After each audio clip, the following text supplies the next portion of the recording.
আসসালামু আলাইকুম, কেউ আছে সবার, কেমন আছেন সবাই? বনানী আসছিলাম একটা কাজে অনাদিপুর সাথে। তো এখন যাচ্ছি গুলশান 2 এর দিকে। হঠাৎ করে প্ল্যান হয়ে গেছে ফুপ্পির বাসায় যেতে হবে। ফুপ্পি আসতেছে আমাদেরকে তার নতুন বাসা দেখানোর জন্য। আমাদেরকে বলা হয়েছে গুলশান 2 এ থাকতে, দেন ওইখান থেকে আমাদেরকে নিয়ে যাবে। ফুপ্পির গাড়ি চলে আসছে, এখন আমরা চলে যাব গুলশান 2 এর মোড়ের যে খিচুড়ির দোকানটা আছে, এইটা নাকি অনেক বেশি মজা। ফুপ্পি আমাদেরকে নিয়ে আসছে, এখান থেকে আজকে লাঞ্চ করাবে। এখান থেকে আমরা খাবার নিয়ে চলে যাব বাসায়। এখানের খিচুড়িটা নাকি অনেক বেশি মজা, তাই ফুপ্পি আজকে আমাদেরকে এটা ট্রাই করাবে। এখন আমাদেরকে ফুপ্পি নিয়ে যাবে তার নতুন বাসা দেখাইতে। তো বাসার কাজ এখনো শেষ হয় নাই, তাও আমাদের দেখাইতে নিয়ে যাচ্ছে। তো এরপরে বাসার আসার কমপ্লিট হওয়ার পরে আমাদেরকে সবাইকে দাওয়াত করে আর কি খাওয়াবে, তখন আমি কি পুরোটা সুন্দর করে দেখাবো। তো আমরা এখন চলে আসছি, আমরা বাসায় ভিতরে ঢুকতেছি। তো ভিতরে ঢোকার পর দেখি আসলে আমি অনেক বেশি এক্সাইটেড, আসলে নতুন বাসা দেখবো। তো অনেক দিন ধরে আসলে শুনতেছিলাম বাসা হইতেছে, তো আজকে ফাইনালি দেখতে আসছি আর কি। ওয়াও, পুরা সাদা বাসা, বলে বোঝানোর মতো না। জাস্ট আমি বাংলাদেশে আছি না আমি কোনো ইউরোপ কান্ট্রি বা আসলে আমেরিকাতে আসি আর কি। কানাডার বাসাগুলো এরকম, আমেরিকা, ইউরোপ। ড্রয়িং রুমটা দেখায় আপনাদেরকে, ড্রয়িং রুমটা আরো অনেক বেশি সুন্দর। আমি বাংলাদেশে নাই, আমি বিদেশে আছি বলতে গেলে। এটা কই আসলাম আমি, আসলে এত সুন্দর ডেকোরেশন আর সাদা, সব সাদা। আমার কাছে অনেক বেশি ভালো লাগছে। অনেক সুন্দর একটা বাসা, আসলে অনেক সুন্দর করে বাসাটা সাজাচ্ছে ফুপি। দেখার মতো একটা বাসা হবে আর কি। অনেক বেশি অবাক হয়ে গেছি এই বাসাটা ঢোকার পর থেকে। কি বলবো, এখনো কমপ্লিট হয় নাই। অনেক সুন্দর সুন্দর জিনিসপত্র সেট আপ করছে। তো আসলে শৌখিনতা ছোঁয়া আর কি তারা দিচ্ছে এই বাসাটার মধ্যে। আমার অনেক বেশি ভালো লাগছে। সবগুলা রুমই দেখাচ্ছি, সবগুলা। এখানে ডাইনিং টেবিল রাখা আছে আর কি, আর এখানে একটা কমন স্পেস আর কি।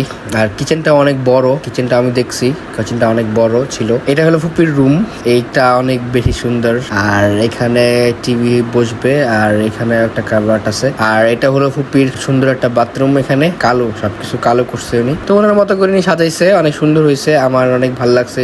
আর এটা হলো ফুপির মেয়েদের রুম, এইটা করছে। তো এখনো কমপ্লিট হয় নাই, আর অনেক কাজ বাকি আছে। বাসাটা আরো অনেক বেশি সুন্দর হয়ে যাবে। তো আমরা আসলে এরপরে আমাদেরকে যখন দাওয়াত করে আনবে ফুপ্পি, তখন আমরা পুরো বাসাটা সুন্দর করে আবার ঘুরে ঘুরে দেখবো, আপনাদেরকেও দেখাবো। এখানে অবশ্যই একটা ভ্লগও করবো আমরা। আমাদের কোনো প্ল্যান ছিল না, হঠাৎ করে ফুপ্পি বলতেছিল যে তোরা যেহেতু এদিকে আসিস, তাহলে আমার বাসাটা তোদেরকে দেখাই দেই, কারণ বিদেশে যাওয়ার আগেই তুই আমার বাসাটা দেখা যা, যাই হয়েছে দেখা যা। তো আমরা এখন খাওয়া দাওয়া করবো অনেকক্ষণ ধরে আর কি। পুরো বাসাটাই দেখতেছিলাম। তো সবাই কাজ করতেছে বাসায় এখনো। আমাদের অনেক বেশি খিদে লাগছে, তা আমরা এখন খেতে বসবো। আমরা যে খিচুড়ি কিনে নিয়ে আসছিলাম, তো আমরা সেই খিচুড়িগুলো এখন খাবো। দিয়ে পুরো আমি, আর ফুপ্পি খাবে না, ফুপ্পি বাসায় গিয়ে খাবে। ওনার এখন যে বাসায় আছে ওইখানে গিয়ে খাবে। তো এখানে একটা বেসিন আছে, এই বেসিনটা আমার কাছে অনেক ভালো লাগছে, অনেক সুন্দর হয়েছে এই বেসিনটা। খিচুড়িটা চিকেন খিচুড়ি আসলে অনেক বেশি মজা ছিল। আসলে ফুপ্পি বলছিল যে খিচুড়িটা আমরা মাঝে মাঝে খাই, এই খিচুড়িটা অনেক ভালো। তো আমরাও খাইলাম, আমার কাছে অনেক ভালো লাগছে। তো আমরা খাওয়া দাওয়া করার পর একটু রেস্ট নিচ্ছিলাম। এত সুন্দর ইন্টেরিয়র একটা বাসা, তো আপনাদেরকে দেখাইলাম। তো আমার অনেক ভালো লাগতেছে যে আপনারাও এই বাসাটা আমার মাধ্যম দিয়ে দেখতে পারতেছেন। তো আমরা এখন যাচ্ছি পিঙ্ক সিটিতে। তো ফুপ্পি আমাদেরকে পিঙ্ক সিটিতে নামাই দিবে, এরপরে নরিতা আসবে আমাদেরকে পিঙ্ক সিটি থেকে বাসায় নিয়ে যাওয়ার জন্য। তো অনাদিপুর নাকি পিঙ্ক সিটিতে একটু ঘুরবে, তো দেখবে আসলে কিছু কেনা যায় কিনা। তো আর কি পিঙ্ক সিটিতে ঘুরতেছি আর কি আমি অনাদিপুর সাথে। তো নরিতা আসার অপেক্ষায় আছি, নরিতা আসলে আমরা চলে যাব। তো আমরা এখন বাসা চলে যাচ্ছি, নরিতা আমাদেরকে বাসায় নিয়ে যাবে। আজকে ব্লগটা আশা করি আপনাদের সবার ভালো লাগছে। তো সুন্দর একটা বাসা দেখাইলাম। তো দেখা হচ্ছে নেক্সট ব্লগে। আল্লাহ হাফেজ সবাইকে।